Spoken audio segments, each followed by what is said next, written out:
गर्मियों की छुट्टियों में रिजवान, हसन, मरियम, नादिया और अली ने एक रोड ट्रिप पर जाने का फैसला किया। वे सभी स्कूल के करीबी दोस्त थे और ये ब्रेक उनके लिए एक नई यात्रा का सबसे अच्छा मौका था। उनके पास कोई खास योजना नहीं थी, बस एक लक्ष्य था, ऐसी जगह ढूंढना जहां वे कभी नहीं गए थे, एक ऐसी जगह जो दुनिया से अज्ञात हो। एक दिन जब वे एक दूर दराज सड़क पर ड्राइव कर रहे थे, मरियम ने एक पुराना नक्शा निकाला और एक छोटे से कस्बे को दिखाते हुए पूछा, यह कहाँ है? मुझे नहीं पता, हसन ने जवाब दिया। चलो इसे चेक करते हैं, ये एक दिलचस्प जगह हो सकती है। नक्शे पर दिखने वाला कस्बा रोमांचक लगता था, लेकिन जब उन्होंने इसे आधुनिक नक्शे पर खोजने की कोशिश की तो वह गायब था। शायद ये एक पुरानी ऐतिहासिक जगह होगी, ने सुझाव दिया। हाँ, चलो इसे पता करते हैं, मरियम ने उत्साहित होकर कहा। वे घंटों तक ड्राइव करते रहे और जैसे ही वे कस्बे के पास पहुंचे, ये ऐसा लगता था जैसे वे किसी दूसरे समय के संसार में प्रवेश कर गए हों। एक छोटा अजीब सा कस्बा जो ऊंचे पेड़ों और कच्ची सड़कों से घिरा हुआ था। ऐसा लगता था जैसे ये जगह बाहरी दुनिया से पूरी तरह से अनछुई हो। जब वे वहां पहुंचे, कस्बा पूरी तरह से सुनसान था, कहीं भी कोई नहीं था। कुछ देर बाद एक बूढ़ी महिला एक इमारत से बाहर आई और उन्हें गर्मजोशी से मुस्कुराते हुए बोली, स्वागत है, आप लोग यहाँ नए आए हैं। रिजवान ने शिष्टता से मुस्कुराते हुए कहा, हाँ, हम सिर्फ यहाँ से गुजर रहे हैं। ये जगह अजीब लगती है। ये कस्बा बहुत शांतिपूर्ण है, बूढ़ी महिला बोली। यहाँ आपका अच्छा समय बीतेगा। बाकी लोग थोड़े असहज महसूस कर रहे थे क्योंकि महिला का व्यवहार बहुत शांत था। उसकी मुस्कान अजीब,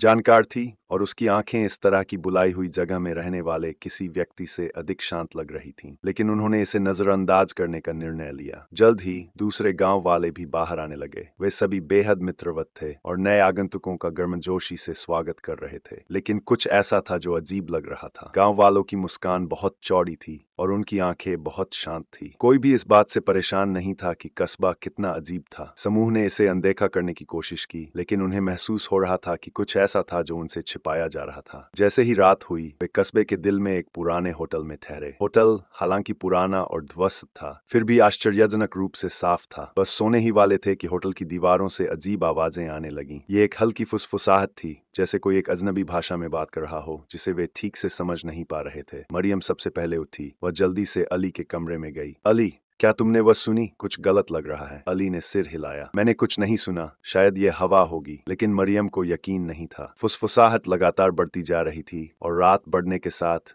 ये और स्पष्ट होती जा रही थी। जल्द ही हसन और रिजवान ने भी वही आवाजें सुनने की बात कही। नादिया ने कहा, यहाँ कुछ हो रहा है, हमें यह पता लगाना होगा कि क्या हो रहा है। अगली सुबह समूह ने कस्बे को और अधिक एक्सप्लोर किया। वे सड़कों पर घूमते हुए एक अजीब सी इमारत के पास पहुंचे जो एक पुराने स्कूल जैसी दिख रही थी। ये खंडहर हो चुका था, लेकिन इसमें कुछ ऐसा था जिसने उनकी ध्यान आकर्षित किया। अंदर उन्होंने एक गुप्त कमरा पाया जो धूल से भरा हुआ था। जैसे ही रिजवान ने एक किताब खोली, उसमें एक ऐसा पैराग्राफ था जिसे पढ़ते ही वह चौंक गया। यह कस्बा समय के लूप में फंसा हुआ है। रिजवान ने जोर से पढ़ा। हर 5 साल में यह नए यात्रियों को खींचता है और उन्हें यहाँ फंसा लेता है। यहाँ के निवासी सभी मृत हैं, उनकी आत्माएं यहाँ फंसी हुई हैं और वे एक ही चक्र को फिर से जीते हैं। क्या? हसन चिल्लाया। तो हम भी यहाँ फंसे हैं? जितना उन्होंने पढ़ा उतना ही साफ होता गया कि वे भी उसी लूप में फंसे थे जैसे पहले यहाँ आए सभी लोग। उस शाम वे फिर से बूढ़ी महिला के पास गए और जवाब मांगा। हमने किताब पाई, इसका क्या मतलब है? रिजवान ने डर के साथ पूछा। बूढ़ी महिला ने गहरी सांस ली और उसकी आंखों में अंधकार आ गया। यह सच है, यह कस्बा एक लूप में फंसा हुआ है। इसके निवासियों की आत्माएं यहाँ फंसी हुई हैं और हर 5 साल में नए लोग यहाँ लाए जाते हैं। अब तुम लोग इस लूप में फंस गए हो, तुम कभी नहीं निकल पाओगे। समूह जड़ हो गया और सच्चाई का एहसास होने लगा। गर्मजोशी से मिल रहे गांव वाले असली लोग नहीं थे, वे आत्माएं थीं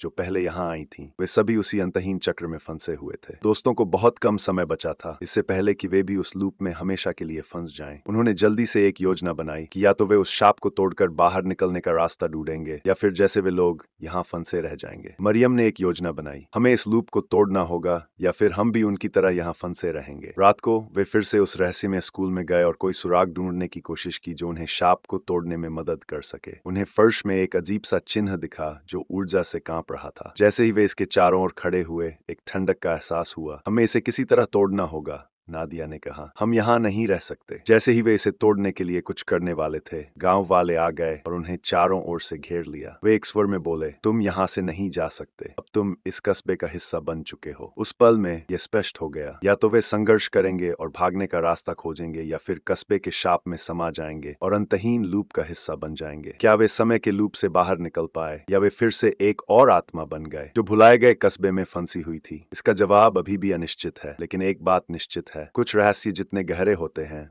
उतने ही डरावने होते हैं और कुछ कस्बों में कभी नहीं जाना चाहिए। दोस्तों, आपको ये कहानी कैसी लगी? कमेंट बॉक्स में ज़रूर बताएं और ऐसी और वीडियो के लिए हमारे चैनल को सब्सक्राइब कर लें।